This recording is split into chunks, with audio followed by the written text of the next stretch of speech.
Hello everyone, চলে এসেছি আবার একটা নতুন রেসিপি নিয়ে। তো এখন যেহেতু বৈশাখ মাস পড়ে গেছে, আমাদের বাড়িতে পুরো 1 মাস যাবৎ নিরামিষ হবে। আর আমি একটু এক্সপেরিমেন্টাল রান্না করতে ভালোবাসি। তো চলো আজকে বানাচ্ছি কাঁচকলার কোপ্তা। তো এটা সবাই বানায়, তো আমিও বানাচ্ছি। কাঁচকলা আলু সেদ্ধ করে নিয়েছি আর ছাড়িয়ে বেশ করে ভালো করে জিরে ধনে নুন এসব দিয়ে মাখিয়েছি, লঙ্কা দেইনি যেহেতু আমরা লঙ্কা খাই না। তারপর সবগুলো বড়ার মতো করে গড়ে নিয়েছি। এবারে এক এক করে গরম তেলে ছেড়ে দেব।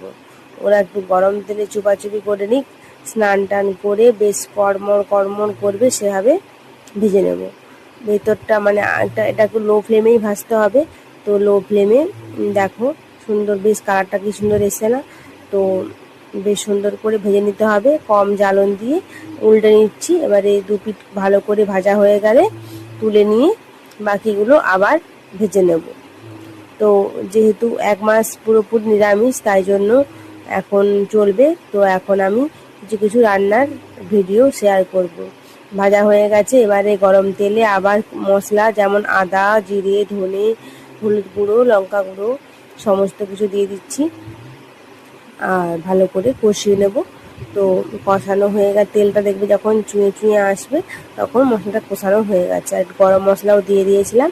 তারপরে তেলটা ছেড়ে গেলে জল ঢেলে দেবো। এটা গরম জল ইউজ করলে ভালো, আর ঠান্ডা জল দিতেও পারো, কোনো সমস্যা নেই।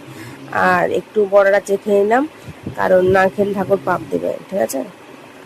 তারপরে ঝোলটা ফুটে গেলে চিনি আর একটু ঘি দিয়ে দেবো স্বাদ অনুযায়ী। চিনিটা অপশনাল, তো না দিতেও পারো। তো ফুটে গেলে বড়াগুলো গরম তেলে গরম জলে এবারে ছেড়ে দেবো, একটু স্নান টান করে নিই। তারপরে ভালো করে বেশ করে হাই ফ্লেমে ফুটিয়ে নেব।